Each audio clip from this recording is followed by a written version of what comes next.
Mamlaka ya Iran zinaendelea kutoa kauli kali kuhusu hali ya usalama na uwezo wake wa kijeshi, huku mvutano kati ya mataifa ya Magharibi ukiendelea kushika kasi. Kauli hizo zimekuja sambamba na taarifa zinazosambaa mtandaoni kuhusu rubani wa Marekani anayedaiwa kuanguka ndani ya ardhi ya Iran, pamoja na madai kuhusu uwezo wa nyuklia wa taifa hilo. Katika taarifa inayosambaa kupitia mitandao ya kijamii, Iran inadai kuwa rubani wa Marekani aliyepata ajali ndani ya eneo lake amekamatwa, huku pia ikionya kuwa inaweza kuendeleza bomu la nyuklia ndani ya saa 24 endapo itashambuliwa. Hata hivyo, taarifa hizo bado hazijathibitishwa kikamilifu na vyanzo huru vya kimataifa.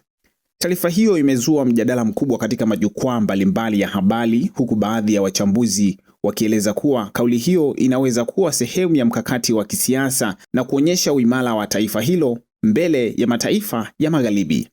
Mvutano huo unaendelea kuongezeka baada ya kauli zinazotolewa na viongozi wa Marekani kuhusu hatua zinazoweza kuchukuliwa dhidi ya miundombinu ya nyuklia ya Iran, jambo ambalo limeibua taharuki katika eneo la Mashariki ya Kati. Kwa upande wake, Iran imeendelea kusisitiza kuwa iko tayari kujilinda dhidi ya mashambulizi yoyote, huku ikionya hatua yoyote ya kijeshi dhidi yake inaweza kusababisha madhara makubwa kwa usalama wa eneo hilo na dunia kwa ujumla. Wachambuzi wa siasa za kimataifa wanasema kauli kuhusu uwezo wa kutengeneza bomu la nyuklia ndani ya muda mfupi inaweza kuwa ujumbe wa kisiasa unaolenga kuwatisha wapinzani wake na kuonyesha uwezo wa kiteknolojia wa taifa hilo.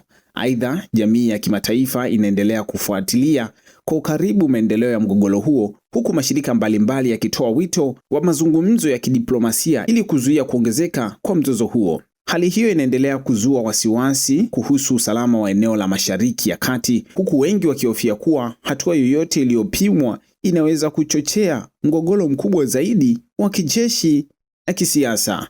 Hii ni Kisa FM Radio, langu jina ni Amos Makali.